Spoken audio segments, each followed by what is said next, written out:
నమస్తే, welcome to plus TV Telangana. ఇంకా 3 రోజులు ఉప ఎన్నికలు రాబోతా ఉన్నాయి.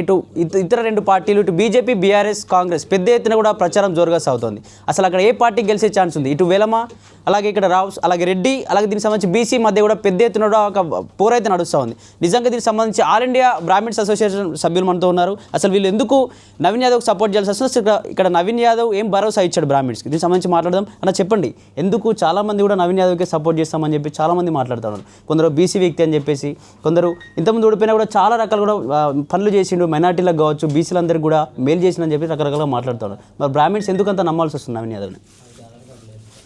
అందరికీ నమస్కారం. నా పేరు తులసి శ్రీనివాస్. నేను తెలంగాణ బ్రాహ్మణ సేవా సంఘం సమాఖ్య హైదరాబాద్ రంగారెడ్డి జిల్లా ఎక్స్ ప్రెసిడెంట్. ఈ రోజున all India Brahman federation secretary నేను. మేము నవీన్ యాదవ్ గారిని నమ్ముతున్నామంటే కాంగ్రెస్ సిద్ధాంతాలకు కట్టుబడి ఆయన, కాంగ్రెస్ యొక్క పరంపర 130 సంవత్సరాల చరిత్రలో వారు కూడా మమేకమై ప్రజలకు సాయం చేసే విషయంలో ఆయన ముందుకు వస్తున్నారు. మరి ముఖ్యంగా ఈ రోజున వారి వెంట అన్ని కులాలు నడుస్తున్నాయంటే, ముఖ్యంగా బ్రాహ్మణులు నడుస్తున్నారంటే కారణం వారు ఒక చక్కటి విద్యావేత్త. ప్రతిపక్షాలు ఏదైతే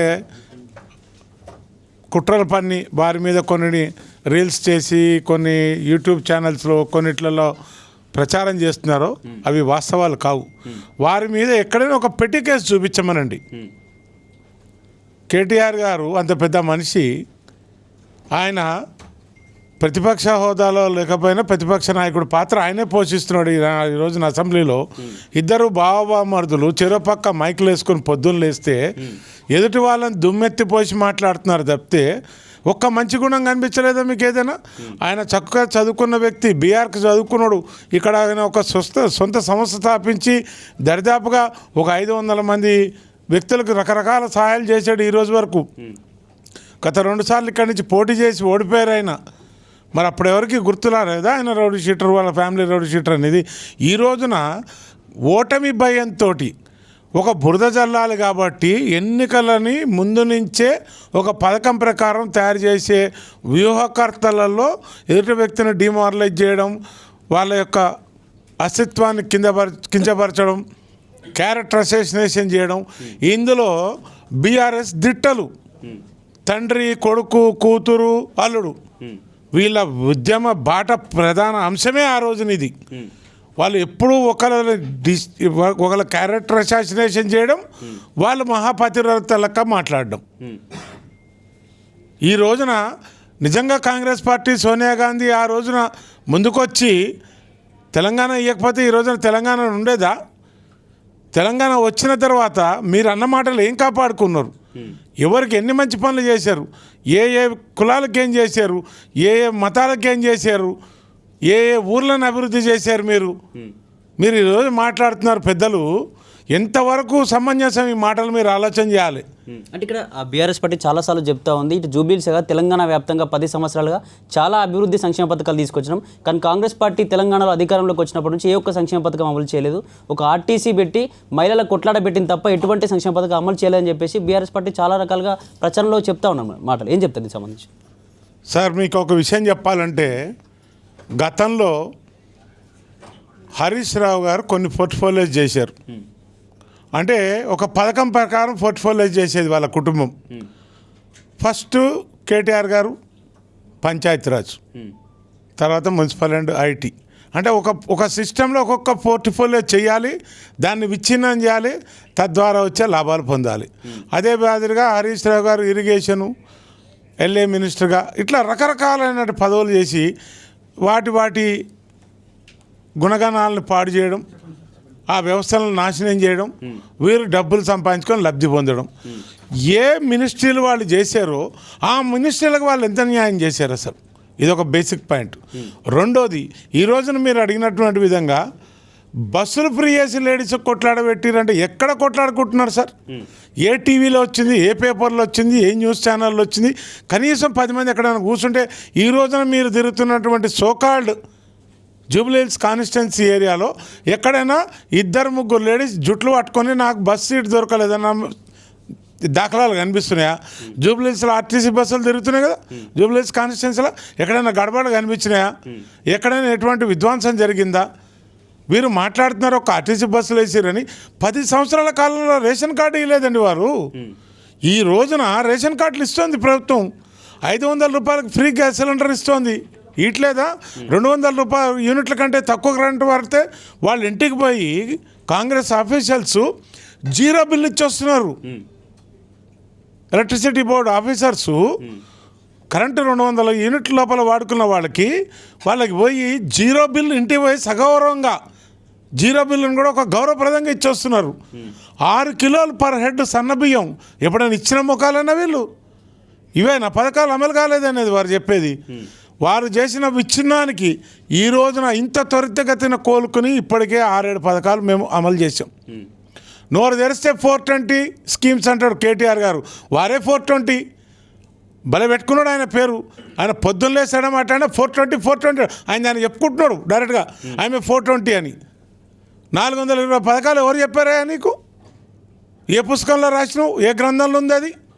ఎక్కడుంది చెప్పండి మీరు. అసలు మీరు ఉత్తిన బురద జల్లి బటకాల్చి ముఖం మీద వేసి మసిపూస్తున్నారు తప్పితే వాస్తవాలు మాట్లాడండి. Come to the ground reality.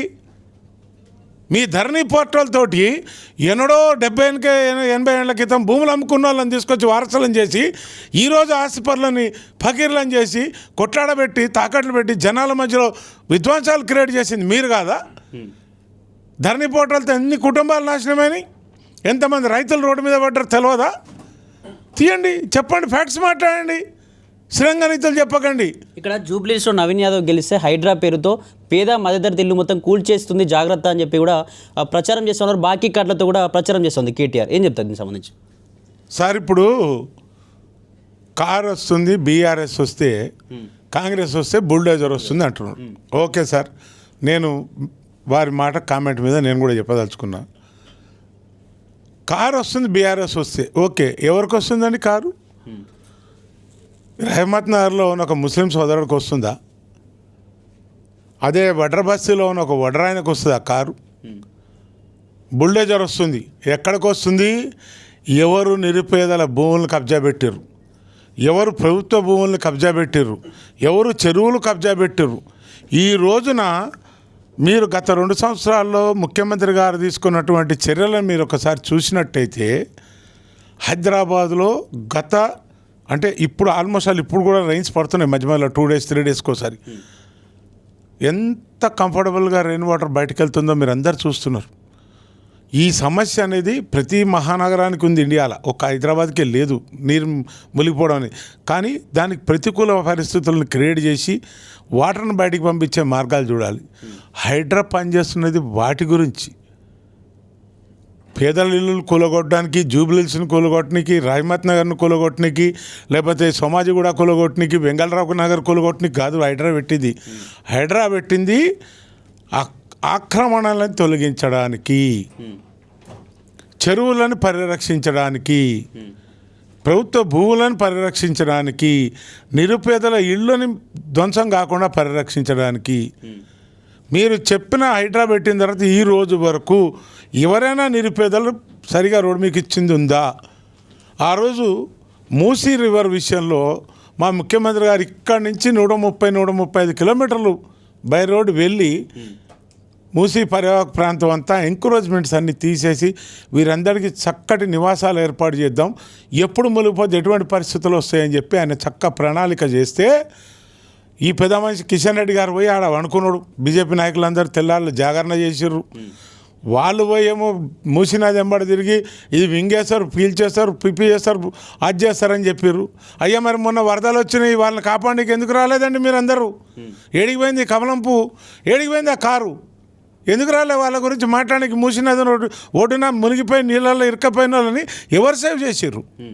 ఇదే కాంగ్రెస్ ప్రభుత్వం, ఇదే కాంగ్రెస్ నాయకులు 24 గంటలు పడుకోకుండా మానిటరింగ్ చేస్తూ ఫోర్కాస్ట్ చేసుకుంటూ ఎక్కడి దాకా తుఫాన్ వస్తుంది, ఎక్కడి దాకా మనకి అది ఎఫెక్ట్ అవుతుంది, ఎంతవరకు ఈ వర్షాలతోటి మనం ఇబ్బంది పడతాం, మూసినది ఎప్పుడు నిండిపోతుంది, వరద ఎక్కడి నుంచి ఏ అవుట్లెట్స్లో ఎప్పుడు బయటికి పంపిస్తున్నాం అని ఒక్కొక్కళ్ళని కాల్ చెప్పించి వాళ్ళకి నివాసాలు ఏర్పాటు చేసి వాళ్ళకి తిండి తిప్పలు ఏర్పాటు చేసి చేసింది. ఇదండి కాంగ్రెస్ ప్రభుత్వం అంటే. హైడ్రా ప్రభుత్వం కాదు ఇది కాంగ్రెస్ ప్రభుత్వం. కాంగ్రెస్ ప్రభుత్వంలో ఒక విపత్తు నివారణ సంస్థ హైడ్రా. విపత్తు నివారణలో మీకు చెప్పాను నేను ఆల్రెడీ, నిరుపేదల ఇండ్లు, ప్రభుత్వ స్థలాలు, అక్రమ ఆర్జనల్ని కూలగొట్టేదే కాంగ్రెస్ ప్రభుత్వం, అదే హైడ్రా. దీనికి వాళ్ళు మసిపూసి మారేడుకాయ చేసి బీఆర్ఎస్ వస్తే కారు వస్తుంది, కాంగ్రెస్ వస్తే బుల్డోజర్ వస్తుంది. అయ్యా నీ కారు ఎవరికి వస్తుంది దొరా చెప్పండి మాకు ఒకసారి. మా రహమత్ నగర్లో ముస్లిం సోదరులకు వస్తుందా, మా ఒడ్రబాసి సోదరులకు వస్తుందా? ఈ చిన్న చిన్న పనులు చేసుకుని వాళ్ళ ఇంటికి కారు వస్తుందా? నువ్వు బొమ్మ కారు కొనిస్తావా? ఇన్నిళ్ళకి అవుతుందా మీతో చెప్పండి. ఎందుకంటే బద్నాం చేస్తారు. ఉత్తి పుణ్యానికి మా క్యాండిడేట్ని క్యారెక్టర్ అసాసినేషన్ చేస్తున్నారు, మా ప్రభుత్వాన్ని క్యారెక్టర్ అసాసినేషన్ చేస్తున్నారు. వాస్తవాలు లేవు. ఓడిపోతే పథకాలు రావంటున్నాడు. ఓడిపోతే పథకాలు అప్తి కాన్స్టిట్యున్సీ ఒక్కదాన్ని కాపారండి. రాష్ట్రం మొత్తానికి ఏదైనా పథకం అనేది వర్తిస్తుంది. అక్కడ ఆర్టీసీ బస్సులు తిరుగుతలేవా? అక్కడ రేషన్ కార్డులు లేవా? అక్కడ ఫ్రీ కరెంట్ లేదా? అక్కడ గ్యాస్ సిలిండర్ లేదా?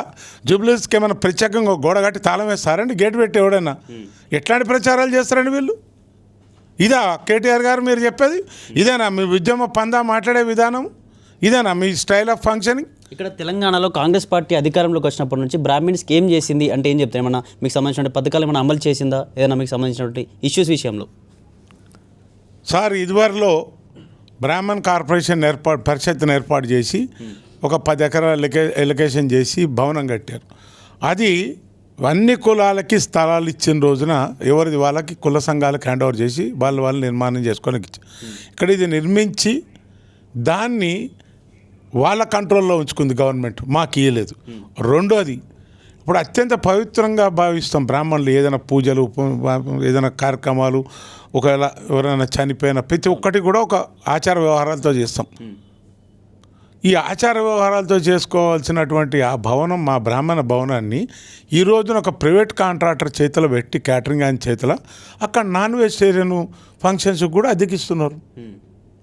ఎంతవరకు సమంజసం అండి ఇది? మాకేం లబ్ధి చేశారు?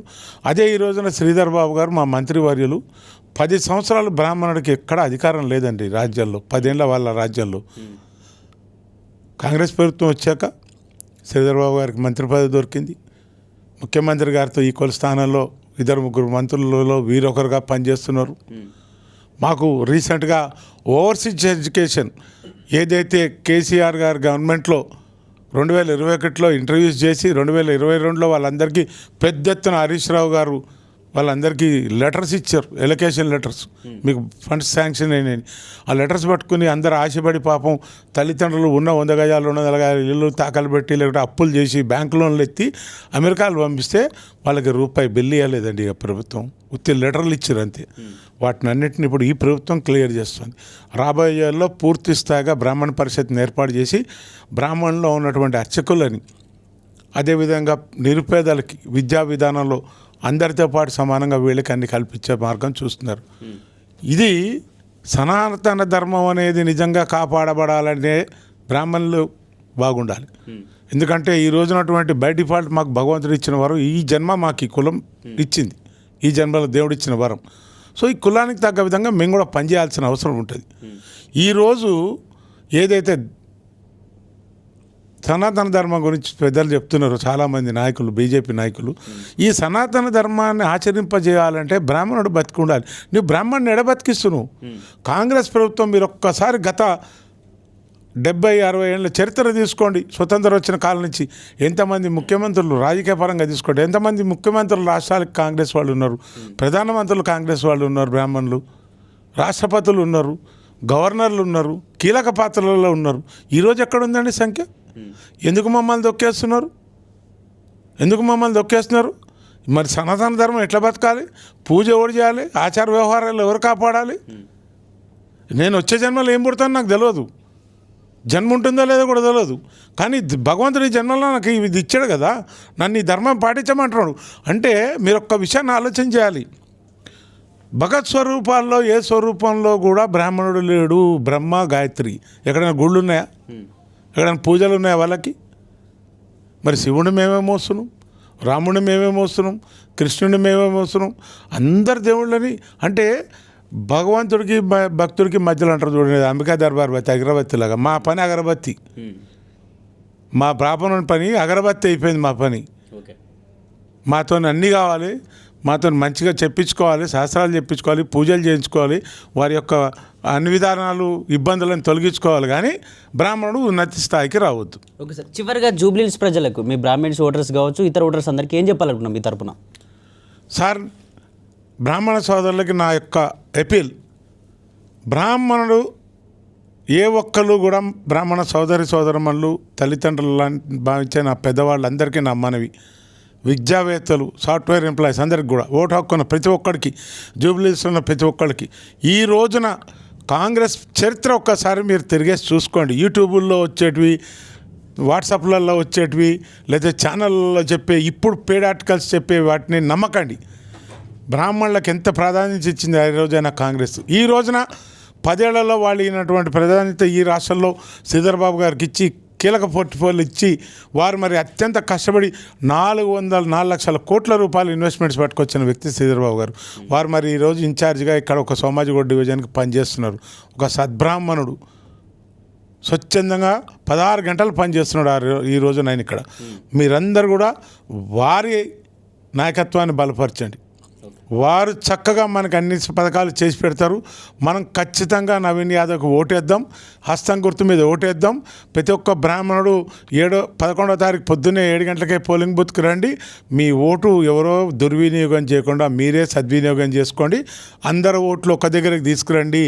బ్రాహ్మణ ఐక్యతను కాపాడండి. అన్ని కులాలలాగా మన కులం కూడా ఐక్యంగా ఉండాలి. మనందరం కలిసికట్టుగా ఉండి ఈరోజున నవీన్ యాదవ్ని గెలిపిస్తే ఈ ఎన్నికలు ఒక్క జూబ్లీహిల్స్కే పరిమితం కావు. తద్వారా మన మంత్రి గారు మనకు కావాల్సినటువంటి మంచి కార్యక్రమాలు, పథకాలన్నిటికీ ప్రభుత్వంలో వారు కూడా కొట్టాడి మనకు సహాయపడతారని మీ అందరికీ మరొక్కసారి చెప్తున్న బ్రాహ్మణ సోదరులారా, మీ అందరి అమూల్యమైన ఓటు కాంగ్రెస్ పార్టీకి వేయండి. నవీన్ యాదవ్ని మంచి మెజార్టీతో గెలిపించండి. Right, thank you sir.